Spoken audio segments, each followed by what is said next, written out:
Hey guys, welcome back to my channel. Today's video is going to be learning about how to love yourself. Stay tuned.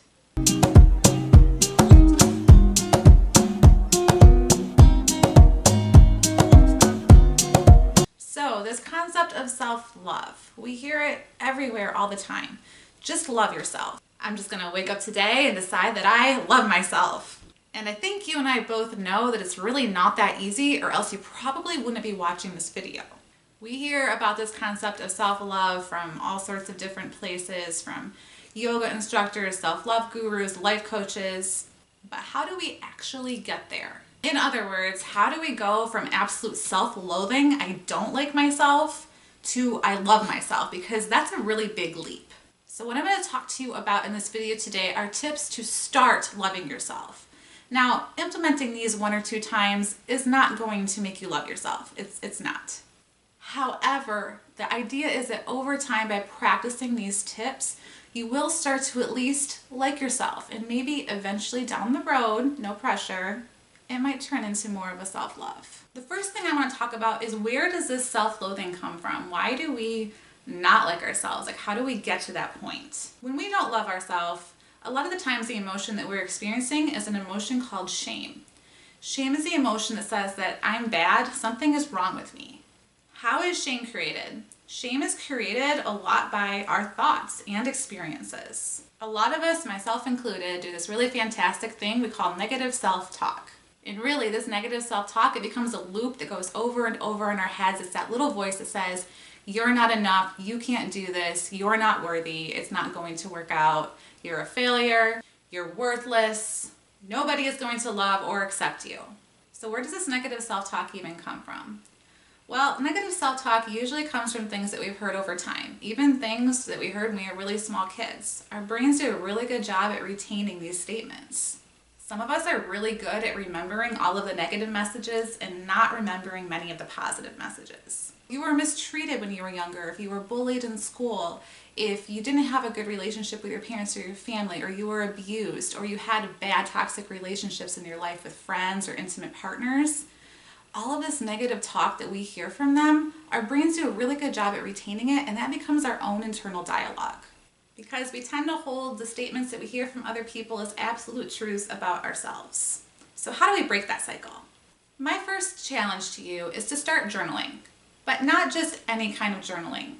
I would like you to start self-esteem prompt journaling. So there's a lot of different ways that we can journal, and I eventually do want to make a YouTube video about that. But one of the ways that we can journal is using prompts, and not just any prompts, prompts that are related to self-esteem.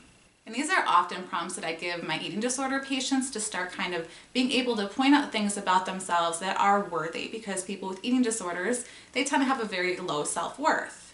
Those of us that are really good self-loathers, we also have very low self-worth. So you can Google and look up self-esteem journal prompts. There's tons out there for free. There's specialized journals about self-worth and self-esteem that you can buy on Amazon. And I also do have a lot of prompts on my Instagram page. For those of you that follow me on Instagram, you can check those out totally for free. They're for you. But the point of self-esteem journaling is to start identifying things about yourself that are positive and good.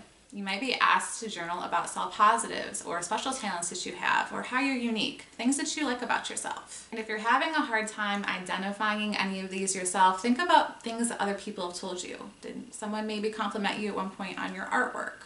Has someone ever told you that you have nice hair or nice eyes? And I do want to say that this is above and beyond physical appearance, right? So a lot of the times that when we self-loathe, especially us women, although it's definitely not just women, it definitely is men too, we don't like ourselves because we don't like the way that we look. So these self-esteem journal prompts, they really help pull out different areas of yourself and what you're composed of that can compose of your self-worth, because we are way and above beyond just what we look like physically. So we're talking about talents, we're talking about personality. Are you funny? How to do one a day to start with, and see how it goes for you. I think if anything, this is a really good exploration activity for you to just get to know yourself even better. And a lot of self-love, or self-like even, does come from getting to really know yourself. My second tip is bridge statements.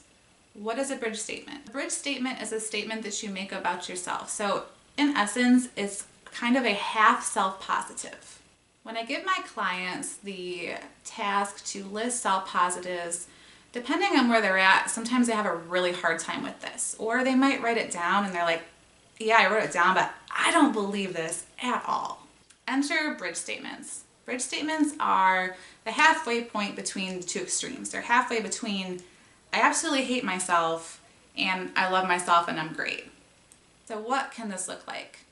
It can look like, maybe I'm not as boring as I think I am. Maybe I'm not as ugly as I think I am. Maybe I am more talented than what I believe I am. When we start telling ourselves or writing down bridge statements, we're kind of planting seeds of doubt, and in this way, seeds of doubt is a good thing, into that negative self-talk loop. Because it's not realistic for someone who's been practicing a lot of self-loathing to look in the mirror and go, I love myself, I'm so fantastic, I'm beautiful, I'm amazing. I mean, we can do that, but you're not going to believe it. Bridge statements are a great halfway point to get started with challenging those extreme negative thoughts about ourselves. So my task to you, try to come up with 3 of them today. Try to come up with 3 of them tomorrow and see if you can keep building on that. The third thing is to set boundaries. I've talked a lot about boundaries in my videos, and oh my goodness, there's a reason for that, because they are so important. Boundaries are really the way that we protect ourselves.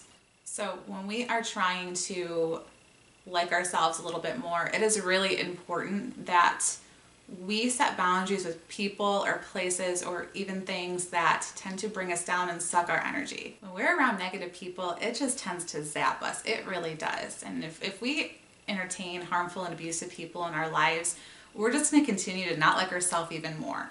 We need to surround ourselves with people that are healthy and good for us, people that bring out our best qualities and traits. We need to eliminate the negative by setting some very strict boundaries with them and ourselves. If someone makes you feel bad, they don't have any place in your life. No, they're not for you. Just making statements like, I really need to work on myself right now, I need some space, I need some time to be able to kind of sever the ties of these toxic relationships with other people, that is completely okay for you to do. My last tip for this video is going to be, and this one can be really difficult and hard, so that's kind of why I saved this one for last. This might be more of an advanced tip after you've been working on the other ones for a while. But it is actually to start embracing your flaws and your shortcomings. We all have flaws and shortcomings. There's no such thing as perfection. And that's usually the parts that we hate and can't stand. And so the idea of embracing that and taking ownership of that stuff can be very hard for people when they're starting on this journey of self-love. And it is such an important step, because when you take ownership and you embrace who you truly are, all of the parts included, you're practicing living an authentic self or an authentic life. And when we're living as our authentic self, we definitely have the upper hand in anything that comes at us and attacks us. It really is like a bulletproof vest for our self-worth and our self-esteem. I'm a really big Game of Thrones fan, and one of my favorite quotes from the Game of Thrones is where Tyrion Lannister said something along the lines, I'm probably not going to get this exactly right, but he said something like, know who you are and wear it as armor, and then therefore nothing can hurt you, or wear it as a shield or something like that. And I really do like that idea. I do. There's a lot of truth. We're never going to be perfect and great at absolutely everything that we try. We are going to fail. It's going to happen. We're going to fall short. And instead of letting your failures and the times that you fall short or the times that you get rejected, continuing to beat yourself up about that internally, learning how to embrace it and accept it. Self-acceptance is a huge concept. I can make a whole video on that.